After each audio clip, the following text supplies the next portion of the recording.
여야의 선거전이 치열해질수록 국민의힘은 더불어 민주당을 범죄자 집단으로 몰아세우고 있습니다. 그러나 이러한 전략은 오히려 자신들이 원치 않는 방향으로 흘러가고 있습니다. 윤석열 대통령의 대선 후보 시절부터 배우자에 대한 범죄 혐의점은 꼬리를 물고 이어지고 있지만 아직 본격적인 수사로는 이어지지 못하고 있습니다. 그러나 한동훈 위원장의 범죄라는 표현이 오히려 국민의힘 의원들과 일명 김윤환으로 불리는 김건희, 윤석열, 한동훈의 범죄 혐의점에 대한 국민들의 궁금증을 자극하고 있습니다. 먼저 김건희 일가는 온갖 범죄의 집합소라고 해도 과언이 아닙니다. 주가 조작, 서울 양평간 고속도로 특혜에 이어 최근 뇌물수수 혐의까지 경력직 중범죄자 집단이라고 볼 수 있습니다. 우선 도이치모터스 주가 조작 혐의는 현재 진행 중인 사안입니다. 권오수 전 도이치모터스 회장이 2009에서 2012년 작전 세력과 함께 도이치모터스 주가를 조작했는데 김 여사가 2010에서 2011년 주가 조작 과정에 권 전 회장 측에 자금을 지원했다는 의혹이 제기된 겁니다. 2018년 4월 처음 의혹이 제기된 후 4년의 시간이 지났습니다. 이에 대해 한동훈 위원장이 법무부 장관이었던 시절 서면 조사를 한 차례 진행했다고 밝혔을 뿐 단 한 번의 소환 조사도 진행되지 않고 있습니다.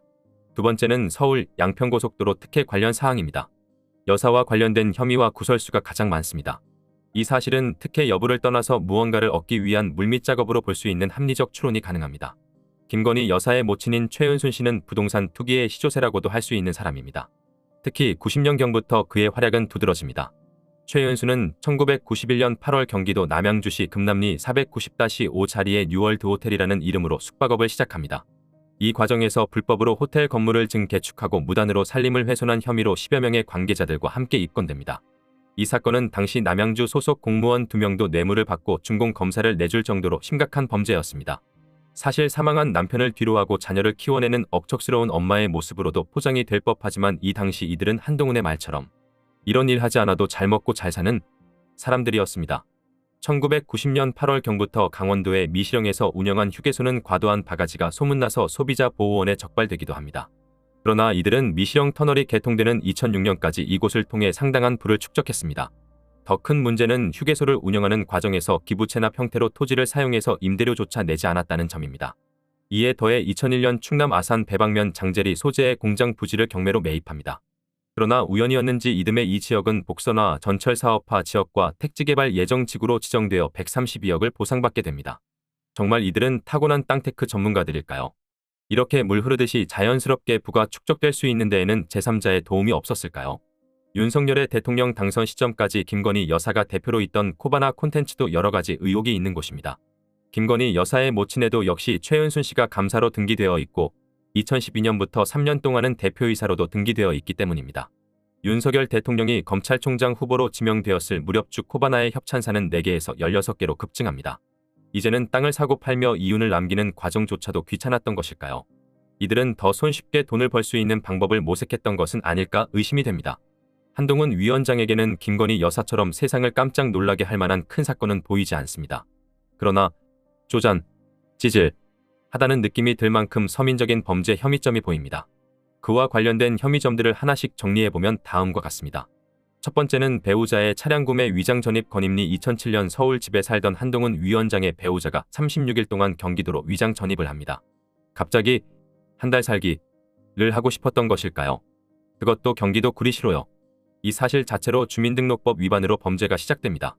이 사실에 대해 과거 한동훈 위원장은 자동차 딜러에게 구매 과정을 위임했는데 본인도 모르는 사이에 배우자의 주민등록이 일시 이전되었다고 했습니다.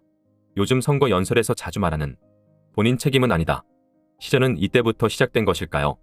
다음은 한동훈 위원장에게 평생의 꼬리표가 될 휴대전화 비밀번호 거부건입니다. 최근 선거 유세 과정에서 한동훈 위원장은 조국 혁신당의 비례대표 1번 박은정 검사에 대해 비난을 이어가고 있는데요. 2021년 박은정 당시 부장검사는 검찰 조사 과정에서 휴대전화를 압수당하게 되고 비번을 풀어서 담담히 협조했다고 합니다. 그가 협조한 이유는 대한민국 검사로서 부끄럼 없이 당당히 직무에 임했기 때문에 비번을 숨길 이유가 없었기 때문이라고 합니다. 이와 반대로 한동훈 위원장은 자신과 이동재 전 채널A 기자의 검언 유착 사건 당시 압수당한 휴대폰 비밀번호를 공개하지 않았습니다. 법무부 장관 청문회에서 비밀번호 공개 의지에 대해 물었던 야당 의원에 대해 헌법상 기본권이 정치적 공격에 대해 무력화되는 선례를 남기면 안 된다. 며 어물쩍 넘어갔습니다. 역시 천하제일폰 한동훈 답네요. 최근 야당의 양문석 후보가 서초구의 아파트 매입 과정에서 딸 명의로 11억 원이 대출을 받은 사안으로 한동훈은 좋은 건수 하나 잡았다는 심정으로 유세 현장에서 더불어민주당 비판의 열을 올리고 있습니다. 이 사건에 대한 수사에 행정안 정부와 금감원도 지원을 하고 있는 것을 보면 어떻게든 더불어민주당을 싸잡아서 전세를 역전시켜 보려고 하는 것 같습니다. 그러나 이조차도 사실 본인들의 발목을 잡는 행동인지는 모르고 있는 것 같습니다. 한동훈이 어떻게 서울에서 좋은 아파트에만 살게 되었는지에 대한 사람들의 궁금증을 불러일으키기 때문입니다. 한동훈은 구이동 현대프라임, 잠원동 신반포 청구, 삼성동 3부, 서초동 삼풍, 도곡동 타워팰리스 등 서울 시민이라면 누구나 선망할 만한 아파트에 거주해 왔습니다. 앞서 김건희가 땅 투자의 귀재라면 한동훈은 아파트 투자의 신이라고 할 수 있을까요? 한동훈 위원장이 처음 내 집 마련을 한 것은 1998년 한동훈 위원장이 공군 법무관으로 복무하던 시절입니다. 사법연수생 신분으로 매달 70만 원씩 2년간 모으면 겨우 1,600만 원 정도를 모을 수 있는데 그는 1억 4천만 원 정도의 시세였던 서초구 신반포 아파트를 매입합니다. 청약에 당첨된 건가요? 아닙니다. 영끌 대출을 실행했나요? 아닙니다. 그럼 그는 어떤 기술을 썼을까요? 불법은 이루어지지 않았습니다. 편법 증여를 통해 스마트하게 매입했습니다. 본인은 편법이라는 것도 인정하지 않을 것입니다. 그리고 4년 만에 이 아파트를 판매하며 1억 원 이상의 시세 차익을 챙겼을 겁니다. 그 이후 한동훈의 아파트 재테크는 도널드 트럼프도 혀를 내두를 만큼 현란하게 이어집니다. 그리고 2024년 현재 44억의 자산가로 성공했습니다. 서울 서초구의 21억 원 아파트와 3억 원의 오피스텔 그리고 부친으로부터 상속받은 12억 원 규모의 상가도 보유하고 있습니다. 물론 그가 산 집과 사는 집은 따로 있습니다. 그는 강남 도곡동 타워팰리스에 17억 원의 보증금을 내고 전세로 살고 있습니다. 그는 부동산으로만 자산을 증식하고 있을까요? 몇 년 전 신흥 부자들을 만들어 주었던 주식시장의 호황에는 올라타지 못했던 걸까요? 본인은 아니지만 한동훈 위원장의 모친은 성견지명이 있었던 것 같습니다. 2006년 한동훈의 모친은 한동훈의 장녀에게 900만 원 상당의 삼성 주식을 사주었는데 2019년까지 보유하고 있던 주식을 3,400만 원에 매각했다고 합니다.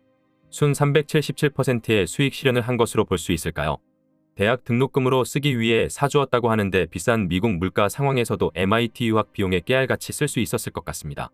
털어서 먼지 안 나오는 사람이 없다는 말이 있습니다. 총선이 다가올수록 상대 후보나 당에 대해 털거리를 찾고 있는데요. 국민의힘의 선봉장이라고 할 수 있는 한동훈 후보를 보면 똥 묻은 개가 겨 묻은 게 나무란다 는 말이 자연스레 떠오릅니다. 이미 자신의 혐의점이 언론 보도를 통해 공공연하게 드러난 상황에서 범죄 프레임을 계속 이어가는 것이 옳은 방법일까요? 그게 아니라면 뚜렷한 승산이 보이지 않는 상황에서 될 대로 되라는 자포자기의 심정일까요? 그게 아니라 범죄 여부를 결정하는 것은 본인들이라는 오만함에서 아직 벗어나지 못한 것일지도 모릅니다. 그 오만함을 벗겨줄 총선이 이제 딱 일주일 남았습니다. 지금까지 오한TV였습니다. 구독과 좋아요 한번 더 부탁드립니다.